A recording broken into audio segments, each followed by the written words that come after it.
विश्वसनीय, सबसे लोकप्रिय और नंबर 1 शो शंखनाद में आप सभी का स्वागत है। मैं हूं आपके साथ चित्रा त्रिपाठी।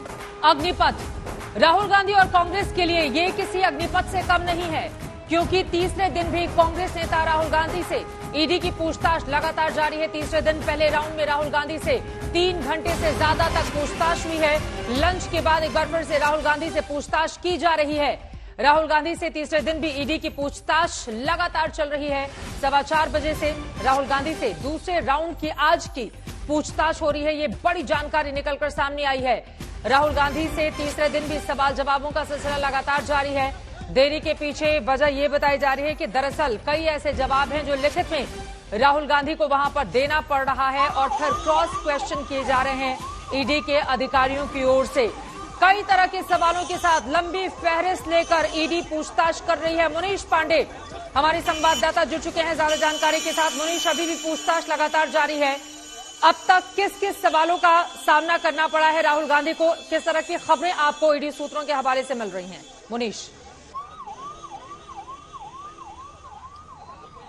जी देखिए चित्रा, पिछले 3 दिनों में 28 घंटे से ज्यादा की पूछताछ राहुल गांधी से हो चुकी है और आज की पूछताछ में सबसे मुख्य बिंदु उस कंपनी को लेकर था जिसमें खुद राहुल गांधी शेयर होल्डर हैं और उसके अलावा उस कंपनी के डायरेक्टर भी हैं। राहुल गांधी ने ईडी को यह जवाब दिया कि यंग इंडिया प्राइवेट लिमिटेड एक नॉन फॉर प्रॉफिट यानी कि किसी तरह का मुनाफा न कमाने वाली कंपनी थी, जो कंपनीज एक्ट के सेक्शन 25 के तहत बनाई गई थी, तो इसके लिए किसी को भी 1 रुपए का फायदा नहीं हो सकता था। उस पर ईडी ने उनको काउंटर किया और उनसे पूछा कि अगर ये नॉट फॉर प्रॉफिट कंपनी है, मुनाफा कमाने वाली कंपनी नहीं है, तो आखिरकार आपकी तरफ से या इस कंपनी की तरफ से कोई चैरिटेबल काम पिछले 12 सालों से क्यों नहीं किया गया है। उन्होंने यह भी कहा कि हमारे पास जो जानकारी है, यानी कि ईडी के अधिकारियों के पास जो दस्तावेज और जानकारी है, उसके मुताबिक आज तक उस कंपनी में कोई काम नहीं हुआ है। आपके पास अगर कोई जानकारी है तो वो बताइए। तो यानी कुल मिलाकर राहुल गांधी को घेरने की जो तैयारी है ईडी की, वो है। तमाम तरीके के सवाल हैं, क्योंकि न सिर्फ यंग इंडिया प्राइवेट लिमिटेड बल्कि उस 92 करोड़ रुपए को लेकर भी सवाल किए गए कि आखिरकार क्या जरूरत थी कि कांग्रेस ने 92 करोड़ रुपए का लोन उसके ज़हन में एक सवाल आता है। सवाल ये आता है कि आज तीसरा दिन है, घंटों घंटों की पूछताछ बीते 3 दिनों से लगातार जारी है। आखिर वो कौन से बड़े कारण हैं जिसकी वजह से ईडी की ये पूछताछ अभी खत्म नहीं हुई है? चौथे दिन को लेकर भी कयास लगने शुरू हो गए हैं कि आज भी अगर सवालों के सही जवाब नहीं मिले तो ईडी उनको कल के लिए भी बुला सकती है। वो कौन सी ऐसी चुनौतियां हैं जिसका सामना राहुल गांधी को करना पड़ा है और वो कौन सी वजह है जिसके कारण राहुल गांधी को तीसरे दिन भी लगातार घंटों तक पूछताछ का सामना इस वक्त करना पड़ रहा है? मुनीश जी देखिए चित्रा, मैंने इसको लेकर अधिकारियों से बात की थी कि आखिरकार कौन सी ऐसी जरूरत थी कि तीसरे दिन भी राहुल गांधी से पूछताछ करनी पड़ रही है आपको। उनका साफ तौर पे कहना था कि सवालों की लिस्ट काफी लंबी है, लेकिन 28 घंटों की पूछताछ में 40 से भी कम सवाल ऐसे हैं जिनके जवाब राहुल गांधी दे पाए। और इसकी सबसे बड़ी वजह बताई जा रही है कि राहुल गांधी से अगर कोई सवाल पूछा जाता है तो मानो ऐसा लगता है कि उन्होंने पहले से ही सोच लिया कि इसका जवाब क्या देना है। जवाब देने के बाद में उसको वो रेक्टिफाई करते हैं, यानी कि कल की भी अगर बात कर लें तो लगभग 2 से 2.5 घंटे सिर्फ इसमें लग गया कि राहुल गांधी अपने जवाबों को सही करना चाहते थे, सही शब्दों का इस्तेमाल करना चाहते थे, पैराग्राफ्स को ऊपर नीचे करना चाहते थे। और इसकी वजह से जो ईडी के अधिकारी हैं उनको काफी मशक्कत का सामना करना पड़ा, यानी कि सवाल जवाब में देरी हो रही है। अब देखना होगा कि आज कितने देर तक ये पूछताछ चलेगी। फिलहाल मुनीश आप नजर बनाए रखें, आगे भी जानकारी आपसे हम लेते रहेंगे। तो तीसरा दिन भी राहुल गांधी के लिए आपको बता दें मुश्किलों भरा गुजरा है। आज राहुल गांधी रोज की अपेक्षा देर से ईडी दफ्तर पहुंचे, मगर उनके दफ्तर पहुंचने से पहले ही सड़कों पर हंगामा बरपना शुरू हो गया था। राहुल गांधी के घर से निकलने और ईडी दफ्तर तक पहुंचने के बीच क्या क्या घटा, हमारी इस रिपोर्ट में देखिए।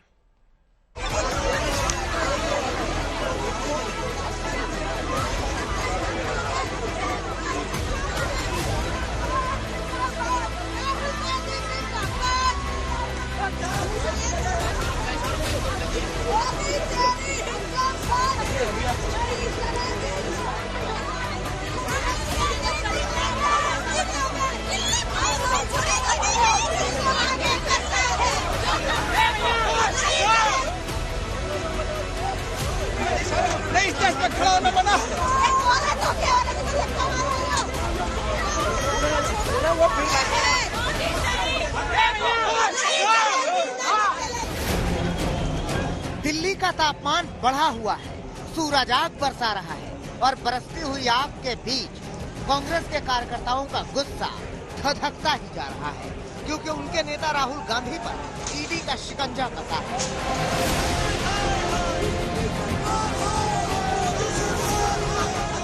2 दिन लगातार मैराथन पूछताछ के बाद राहुल गांधी तीसरे दिन भी ईडी के सामने पेश हुए, मगर आज राहुल जरा देर से ईडी दफ्तर पहुंचे।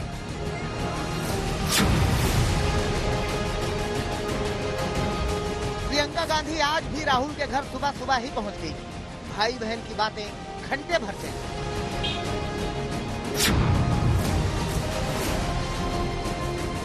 करीब 1 घंटे बाद कांग्रेस प्रवक्ता रणदीप सुरजेवाला भी राहुल गांधी के घर पहुंच गए। 1 घंटे तक यहां राहुल, प्रियंका और सुरजेवाला के बीच मंत्रणा चली। 11:38 पर राहुल गांधी ईडी दफ्तर के लिए निकल गए। आज वो कांग्रेस दफ्तर नहीं गए, सीधे ईडी दफ्तर के लिए निकले।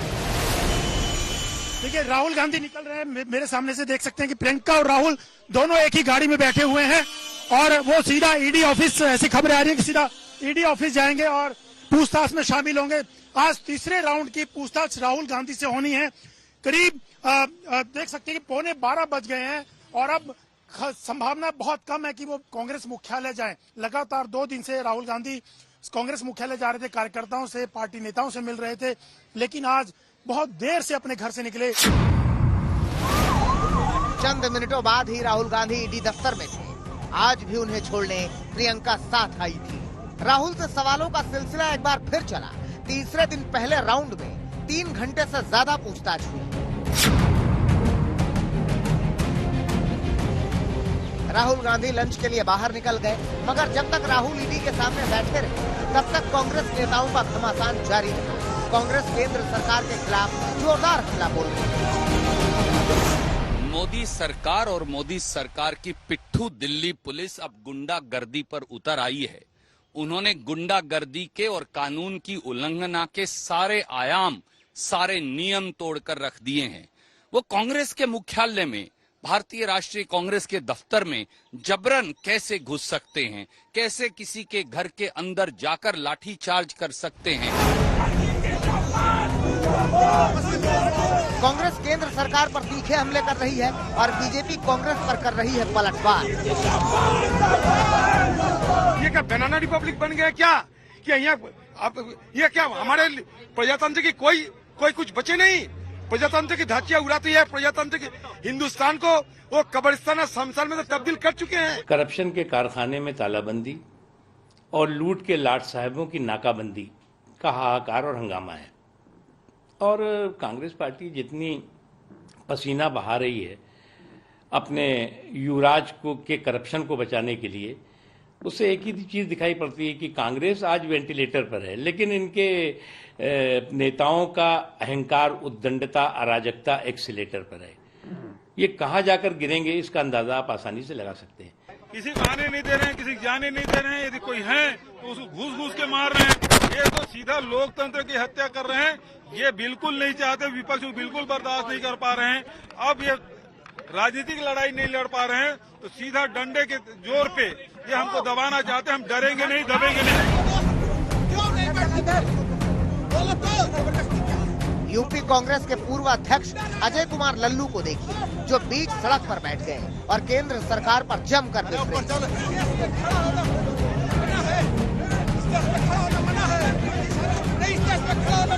दिल्ली में आपातकाल लगा है, नहीं जा सकते, खड़ा नहीं हो सकते, खड़ा नहीं हो सकते।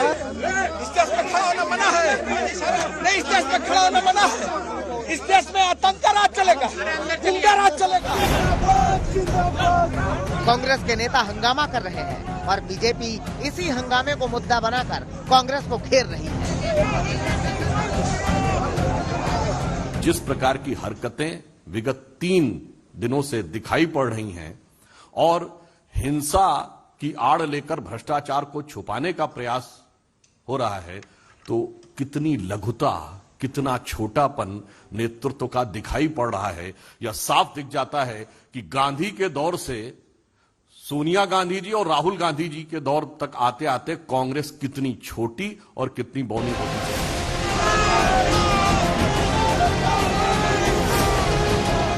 मामला भ्रष्टाचार का जरूर है, मगर सियासत शक्ति प्रदर्शन दिखाने और एक दूसरे पर आरोप लगाने की भी है। देखते जाइए ये सियासत कहां तक ले जाती है और क्या क्या तस्वीरें दिखाती है।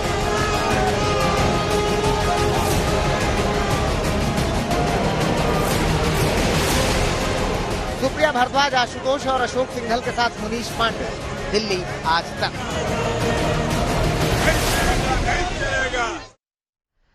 राहुल गांधी तो ईडी दफ्तर में सवालों का सामना करने पहुंच गए, मगर इधर सड़कों पर कांग्रेस के कार्यकर्ताओं ने कोहराम मचा दिया।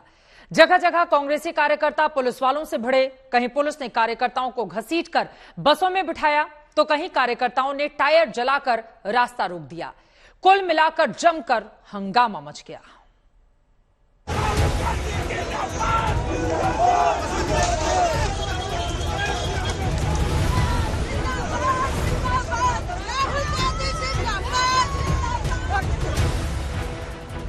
टायर जलाए जा रहे हैं,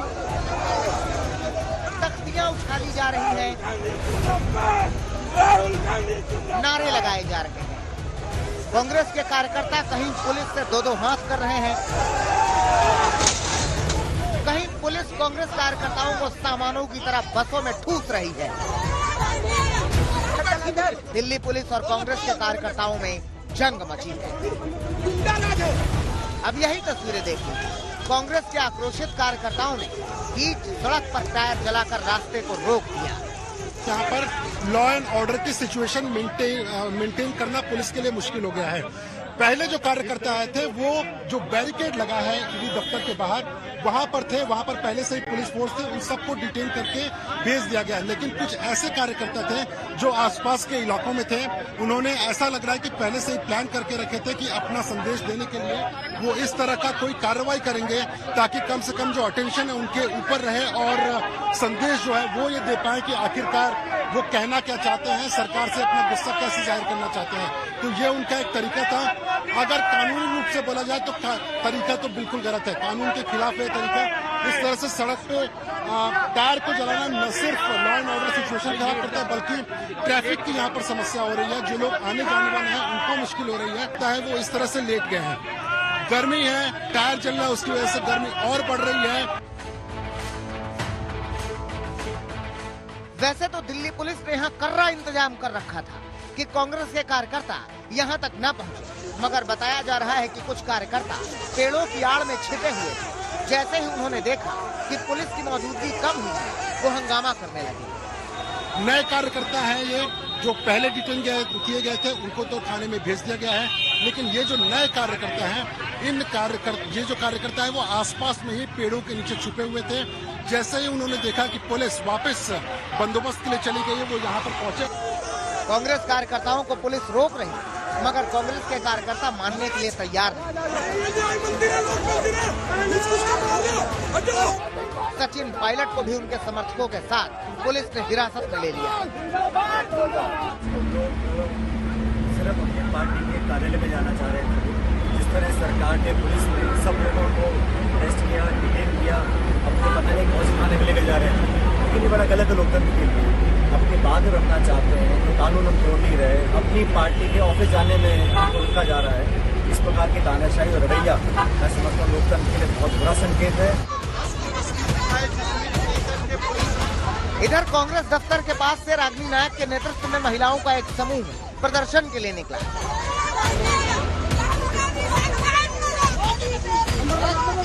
महिला पुलिस कर्मियों ने इन्हें रोकने का प्रयास किया, मगर महिलाओं ने ठान लिया कि वो पुलिस से भिड़कर मानेंगे। जो आप तस्वीरों में देख सकते हैं, ये महिला कांग्रेस की कार्यकर्ता है जो अचानक से कांग्रेस दफ्तर से 24 अकबर रोड पे जो कांग्रेस का दफ्तर है उससे निकली। रागिनी नायक लीड कर रही थी इन कार्यकर्ताओं को और उसके बाद दिल्ली पुलिस और इनके बीच एक तरह से कन्फ्रंटेशन का माहौल बन गया।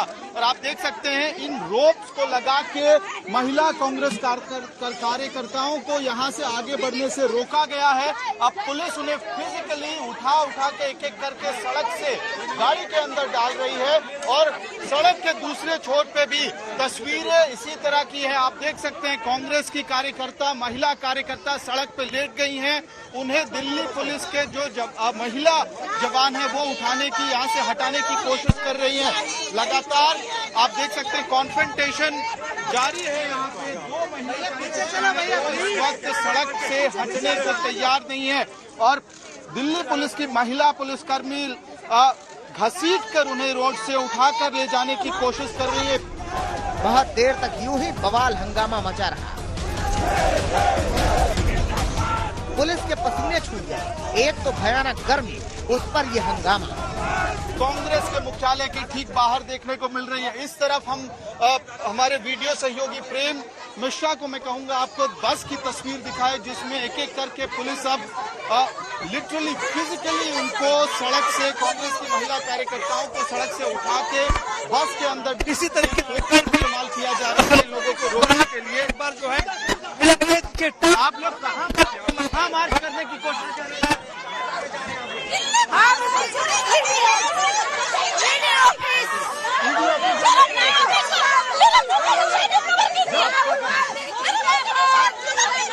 ये देखिए किस तरह से जोर आजमाइश करके, ताकत का इस्तेमाल करके फिजिकली कांग्रेस के महिला कार्यकर्ताओं को बस से डाला जा रहा है। कांग्रेस के कार्यकर्ता मांग कर रहे थे कि राहुल गांधी पर किया गया मुकदमा वापस, केस को खत्म किया जाए। अपने नेता के लिए वो पूरा दमखम झोंके हुए थे। राहुल गांधी आप आगे बढ़ो, नहीं चाहिए। भैया पीछे चलो, भैया प्लीज पीछे आ जाओ। और दिल्ली की महिला पुलिसकर्मी राहुल गांधी आप आगे बढ़ो, हम तुम्हारे साथ हैं। राहुल गांधी आप आगे बढ़ो, हम तुम्हारे साथ हैं। राहुल गांधी आप आगे बढ़ो, हम तुम्हारे साथ हैं। राहुल गांधी आप आगे बढ़ो, हम तुम्हारे साथ हैं। राहुल गांधी आप आगे बढ़ो, हम तुम्हारे साथ हैं। नहीं चलेगी, नहीं चलेगी,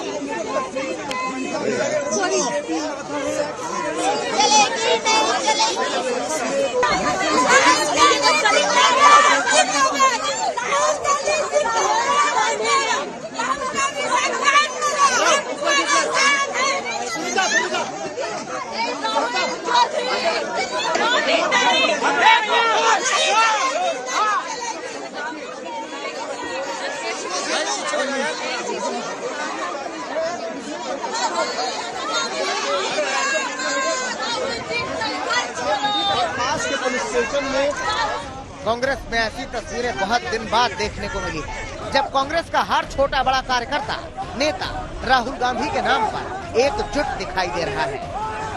राहुल गांधी के नाम के पोस्टर बैनर लेकर तपती दिल्ली के आसमान के नीचे पुलिस से भिड़ रहा है और अपने नेता की जयकार कर रहा है। जाहिर सी बात है कि कांग्रेस इसे शक्ति प्रदर्शन के तौर पर ले रही है। उसका मानना है कि उनका ये सत्याग्रह केंद्र सरकार को भयभीत कर देगा। कौन डरेगा, कौन डराएगा, ये तो समय बताएगा। मगर सच यही है कि राहुल ईडी के शिकंजे में है और दिल्ली की सड़कों पर कांग्रेस का संग्राम जारी है। सुप्रिया भारद्वाज, आशुतोष और अशोक सिंघल के साथ मुनीश पांडे, दिल्ली आज तक। एक और राहुल गांधी से ईडी की पूछताछ ने पूरी जंग को कांग्रेस बनाम सरकार बना दिया है, तो वहीं दूसरी ओर राष्ट्रपति चुनाव की जंग भी सरकार बनाम विपक्ष की हो चुकी है। इससे जुड़ी हुई बड़ी खबर आपको दे रहे हैं। राष्ट्रपति उम्मीदवार पर आम सहमति बनाने की कोशिश की जा रही है। सरकार की ओर से राजनाथ सिंह ने कई विपक्षी नेताओं से बातचीत की है। ममता बनर्जी, अखिलेश यादव, मल्लिकार्जुन खड़गे से रक्षा मंत्री राजनाथ सिंह ने बातचीत की है। वहीं विपक्ष ने पूछा है सरकार बताए उम्मीदवार का नाम। सूत्र ये जानकारी दे रहे हैं, जबकि इन सब के बीच नवीन पटनायक के साथ ही साथ ममता, अखिलेश और खड़गे से राजनाथ सिंह ने बातचीत की है। पौलमी साहब मेरी सहयोगी जुड़ चुके हैं ज्यादा जानकारी के साथ। पौलमी, आम सहमति बनाने की कोशिश और इन सब के बीच विपक्ष की ओर से सवाल पूछा गया है कि सरकार नाम बताए, कौन होगा उम्मीदवार, और किस तरह की जानकारी देंगी आप? जी चित्रा, जो जानकारी सामने आ रही है वो कई सारे विपक्ष नेताओं के साथ राजनाथ सिंह, जिनको एक तरह से भारतीय जनता पार्टी ने डिप्यूट किया है पार्टी से बात करने के लिए, एक आम सहमति बनाने के लिए, एनडीए के कैंडिडेट के लिए उन्होंने बातचीत शुरू कर दी है। तो उन्होंने ममता बनर्जी से बातचीत की है, अखिलेश यादव से बात की है, मल्लिकार्जुन खड़गे से बात की है। ये तो इन नेताओं ने आज के विपक्ष वाली मीटिंग में खुद सामने होकर बताया है। जो हमें दूसरे सूत्रों से पता भी चल रहा है वो ये भी है कि राजनाथ सिंह ने नवीन पटनायक से भी बात की है, वाईएसआरसीपी के जगन रेड्डी से भी बात की है और नीतीश कुमार से भी बात की है जेडीयू के सपोर्ट के लिए। जो विपक्ष के नेता थे उनका कहना था आज की मीटिंग में, उन्होंने जब बताया कि राजनाथ सिंह का कॉल आया था, उन्होंने कहा कि हमने उनसे पूछा कि आप उम्मीदवार का नाम बताइए, किस कैंडिडेट को आगे कर रहे हैं। उस वक्त उन्होंने कोई नाम नहीं बताया, इस वजह से हमने कोई कमिटमेंट नहीं दी उनको। ठीक है, चलिए बहुत शुक्रिया पॉल में इस पूरी जानकारी के लिए। अब आगे किस तरह से नाम का ऐलान किया जाता है इस पर रहेगी हमारी नजर। लेकिन इन सबके बीच आज शरद पवार की अगुवाई में विपक्षी दलों की भी बैठक हुई। बैठक में शरद पवार ने खुद के राष्ट्रपति की उम्मीदवारी से इनकार किया है, जिसके बाद ममता बनर्जी ने गोपाल कृष्ण गांधी और फारूक अब्दुल्ला का नाम आगे किया। हालांकि बेटे उमर अब्दुल्ला ने फारूक के नाम पर चर्चा न करने की बात कही, जिसके बाद एक नाम एन प्रेमचंद्रन का भी सामने आया। लेकिन अभी तक किसी नाम पर आम सहमति नहीं बन पाई है।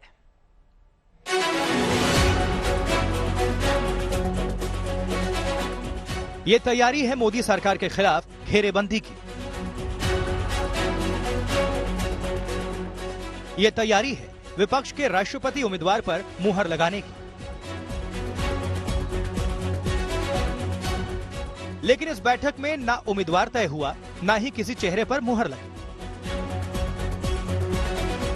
ममता बनर्जी ने राष्ट्रपति चुनाव को लेकर मोदी सरकार के खिलाफ मोर्चा खोला। दिल्ली में शरद पवार की अध्यक्षता में राष्ट्रपति के चेहरे पर मंथन हुआ, लेकिन इसके लिए अभी आगे और बैठकों का दौर चलेगा।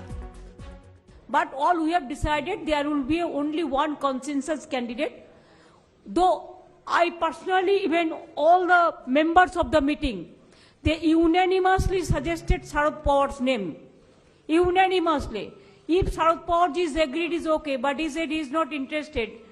But then we will do. So when he is not, if he is agreed, everybody will give him support. Mamata Banerjee की ओर से बैठक के लिए 22 विपक्षी दलों को न्योता दिया गया, जिसमें 17 दल के प्रतिनिधि बैठक में शामिल हुए, जहां कई धुर विरोधी एक मंच पर दिखे। टीएमसी के साथ लेफ्ट के नेता नजर आए, तो वहीं अखिलेश यादव से लेकर उमर अब्दुल्ला, महबूबा मुफ्ती बैठक का हिस्सा बने। आम आदमी पार्टी समेत 5 दलों की गैर मौजूदगी की वजह भी दीदी ने बैठक के बाद बता दी। हालांकि इसने विरोधियों को बैठक में सवाल खड़े करने का मौका दे दिया। All they were there. So only 1-2 party may be left out because they have some reason. Maybe they are busy or sometimes. But all we have decided there will be only one consensus candidate. ये जो कवायद ममता बनर्जी की है, ये महत्वाकांक्षी योजनाओं से भरी हुई है कि 2024 में प्रधानमंत्री का उम्मीदवार कौन होगा। अभी संख्या बल उनके पास नहीं है। दूसरा, वामपंथी इसमें नहीं है। आपने बताया कई और दल इसमें नहीं है। लिहाजा ये बैठक मेरे हिसाब से टाटा फिस है। बैठक में सबने एक मत से शरद पवार का नाम राष्ट्रपति के लिए आगे किया, लेकिन शरद पवार पहले ही राष्ट्रपति की उम्मीदवारी से इनकार कर चुके हैं। शरद पवार साहब के नाम पर सहमति तो सब जताएंगे, अपोजिशन में कोई बात नहीं है बड़ी है, क्योंकि एक ऐसा नाम है इस देश में, राजनीति में सबसे अनुभवी नेता है, सब उनके पसंद भी करते हैं। लेकिन पवार साहब खुद सहमत नहीं है चुनाव लड़ने के लिए, उनकी मानसिकता नहीं है, तो ये बात आती ही नहीं। अब और किसी नाम पर आज चर्चा होती है या सहमति होती है तो आज पता चलेगा। शाम के 7:30 बजने को है। शंखनाद में एक बार फिर से आप सभी का स्वागत है। आपके साथ मैं हूं चित्रा त्रिपाठी। और अब बात मूसेवाला हत्याकांड की, जिनकी मौत का सच पूरा देश जानना चाहता है। और इस सच की सबसे अहम कड़ी गैंगस्टर लॉरेंस बिश्नोई है, जिसे हत्याकांड का मास्टरमाइंड माना जा रहा है। लॉरेंस से दिल्ली पुलिस के बाद अब पंजाब पुलिस को पूछताछ करनी है। दिल्ली पुलिस लॉरेंस से अब तक कुछ खास उगलवा नहीं पाई है। ऐसे में पंजाब पुलिस ने लॉरेंस से सच उगलवाने के लिए कुछ खास तैयारी की है। देखिए।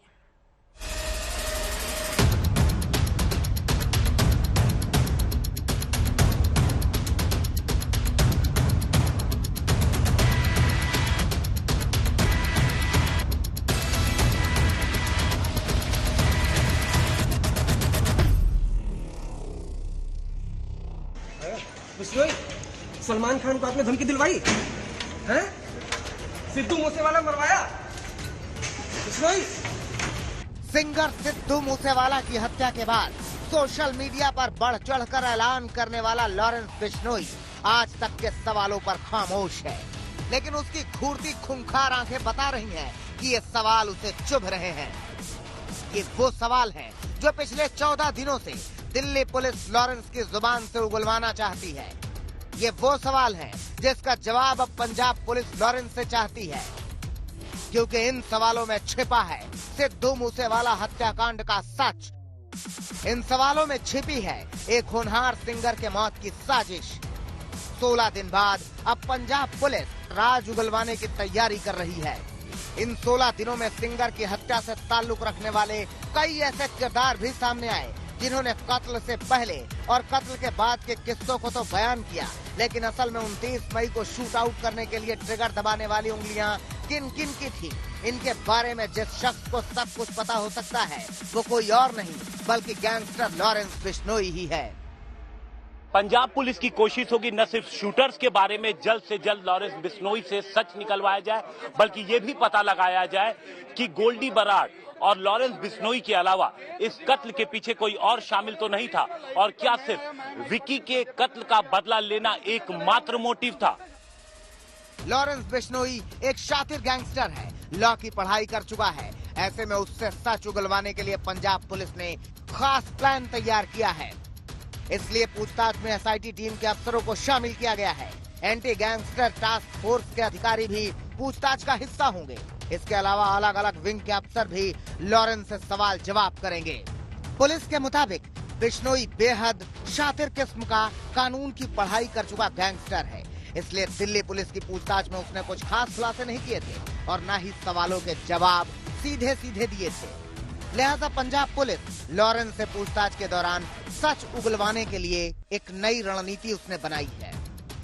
पंजाब पुलिस लॉरेंस बिश्नोई से इन सवालों के जवाब जानना चाहेगी।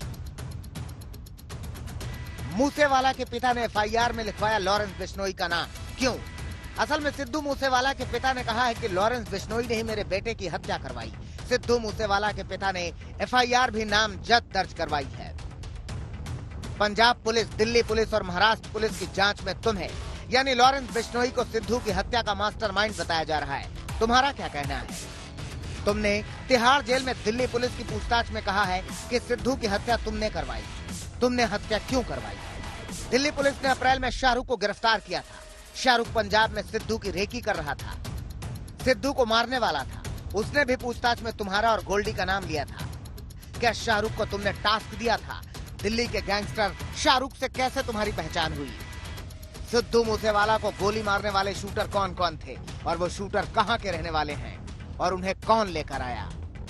तुम्हारे फेसबुक अकाउंट से सिद्धू की हत्या की जिम्मेदारी ली गई थी और उस दौरान तो तुम जेल में थे, तो तुम्हारा सोशल मीडिया अकाउंट कौन हैंडल करता है? तुमने सलमान खान को मारने की धमकी दी थी पुलिस कस्टडी में। ये रहा तुम्हारा धमकी वाला वीडियो। तुम सलमान खान को क्यों मारना चाहते हो? सलमान खान और सलीम खान को धमकी भरी चिट्ठी क्या तुमने भिजवाई है? ऐसा पुणे पुलिस का कहना है। तुम्हारा जवाब क्या है? गोल्डी बरार ने भी सिद्धू की हत्या की जिम्मेदारी ली है। गोल्डी को तुम कैसे जानते हो? आखिरी बार उससे कब बात हुई? क्या तुमने ही गोल्डी को टास्क दिया था सिद्धू का? सलमान खान की धमकी में विक्रम बराड़ का नाम सामने आया, जो फिलहाल कनाडा में है। तुम उसे कैसे जानते हो? वो कैसे तुम्हारे गैंग में शामिल हुआ? तुम्हारे गैंग में कितने मेंबर हैं? बताया जा रहा है कि 700 शूटर हैं।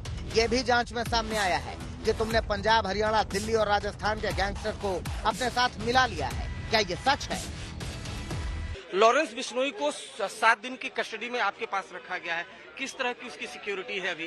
देखिए, सिक्योरिटी तो हम उसकी जो जैसे कोर्ट ने एडवाइस किया हुआ है उसकी प्रॉपर हम सिक्योरिटी लगा रहे हैं और लगाई भी हुई है। तो अभी तो जो इन्वेस्टिगेशन है वो एसआई टीम ही करेगी उसको। फिलहाल उसकी जो हम सिक्योरिटी ही लगा रहे हैं उसको। तो किस तरह की सिक्योरिटी है? क्या कमांडो आप देख सकते हैं? बिल्कुल सिक्योरिटी की इसके लिए जो है सफिशिएंट सिक्योरिटी हम कर रहे हैं। उसमें कमांडो भी है, उसमें लोकल है, उसमें हमारी जो पैरामिलिट्री है वो भी है। अभी तक हत्या के जितने तार मिले हैं उनका कनेक्शन कहीं न कहीं लॉरेंस बिश्नोई से जुड़ रहा है। दिल्ली पुलिस भी लॉरेंस बिश्नोई को हत्याकांड का मास्टरमाइंड बता चुकी है, लेकिन सवाल यही है कि हत्या की जिम्मेदारी लेने वाला लॉरेंस खामोश है। वो जांच में सहयोग नहीं कर रहा। अरविंद ओझा और मंजीत सहगल के साथ हिमांशु मिश्रा, मोहाली, आज तक। लॉरेंस बिश्नोई को कल कोर्ट के आदेश के बाद पंजाब पुलिस को सुपुर्द किया गया, जिसके बाद भारी सुरक्षा के बीच लॉरेंस को दिल्ली से मोहाली लेकर जाया गया। अब आगे क्या होगा, सभी की निगाह इस बात पर टिकी हुई है।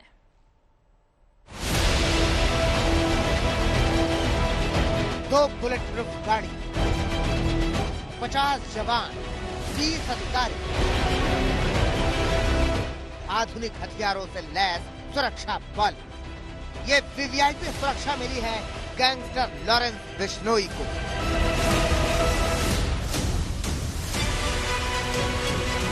क्योंकि दिल्ली से पंजाब तक लॉरेंस को ले जाना किसी चुनौती से कम नहीं था। ये वो इलाका था जहां लॉरेंस के खूंखार गैंगस्टर एक्टिव रहते हैं। कल पटियाला हाउस कोर्ट ने सिद्धू मूसेवाला केस में लॉरेंस को ट्रांजिट रिमांड पर पंजाब पुलिस के हवाले कर दिया, जिसके बाद उसके वकील की मांग पर सुरक्षा के पुख्ता इंतजामों का आदेश दिया गया। वो सारे ऑर्डर्स दिखाए हैं जज साहब को, जिसके अंदर में ऑलरेडी 2020 के अंदर में जिस केस के अंदर में ऑलरेडी चंडीगढ़ हाई कोर्ट ने सामने से हमें एक बकायदा डिटेल ऑर्डर पास करके दिया था कि इसकी सिक्योरिटी के लिए बकायदा एक सेफ पैसे बनाया जाएगा, बुलेट प्रूफ गाड़ियों में लाया जाएगा, बकायदा पूरी टीम डेप्लॉयड की जाएगी और इसको कम से कम डीआईजी लेवल के जो ऑफिसर्स हैं वो इसको सुपरवाइज करेंगे। रात 8:30 बजे लॉरेंस बिश्नोई को मेडिकल जांच के लिए दिल्ली के आरएमएल अस्पताल लाया गया, तो पंजाब पुलिस ने उसके आगे पीछे सुरक्षा की दीवार खड़ी कर दी। दूसरी तरफ लाल टी शर्ट में 5 फीट 10 इंच के कद वाला लॉरेंस बिश्नोई तसल्ली से अपनी मेडिकल जांच करवाता नजर आया। उसके चेहरे पर ना कोई शिकन थी और ना ही किसी तरह का कोई खौफ। जिस गैंगस्टर ने 4 राज्यों की पुलिस समेत सलमान खान जैसे अदाकार की नींद उड़ा रखी है, वो चेहरे पर बेफिक्री का हाव भाव ओढ़े निश्चिंत खड़ा नजर आया। ये बेफिक्री उसका शातिराना अंदाज भी है और पंजाब पुलिस की सुरक्षा को लेकर निश्चिंतता का एक सवाल है। मगर उसके वकील की अपील पर उसे हथकड़ियों में जकड़े रहना बहुत कुछ कहता है। लॉरेंस के वकील ने कोर्ट से अपील की कि उसे हमेशा हथकड़ियों में जकड़ कर ही रखा जाए, ताकि पंजाब पुलिस को एनकाउंटर का कोई बहाना न मिले। दरअसल लॉरेंस ने पंजाब पुलिस के हाथों एनकाउंटर किए जाने और विरोधी गैंग से अपनी जान के खतरे का मुद्दा उठाया था। और कोर्ट ने सारे फैक्ट्स एंड सर्कमस्टांसेस देख के हमें इसकी कस्टडी दी और ट्रांजिट रिमांड। सिक्योरिटी पूरे पर्याप्त है आपके पास? हाँ, देखो आप देखो कितनी गाड़ी है सिक्योरिटी की। We have a 50 men plus the 20 law and order. The team is headed by the superior officers of the state, which is being supervised by our DGP also, our concerned ADGP also, and the other persons who are at the helm of the affairs, including our Chief Minister also. कल रात करीब 8:30 बजे दिल्ली से बिश्नोई को लेकर Punjab police Punjab के लिए निकल गई। पूरे रास्ते आज तक की टीम काफिले के साथ रही। कोर्ट के आदेश के मुताबिक पंजाब पुलिस लगातार वीडियोग्राफी कर रही थी। रात 11 बजे पुलिस पानीपत पहुंची। रात 12:45 बजे उसने अंबाला को पार किया और रात 1:10 पर काफिला पटियाला के लिए मुड़ गया। सुबह 3:30 बजे पंजाब पुलिस बिश्नोई को लेकर मानसा पहुंची। अब आगे इस पूरे मामले में क्या होगा, इस पर लगातार रहेगी आज तक की नजर। इसी के साथ हमारी इस पेशकश में अभी के लिए बस इतना ही।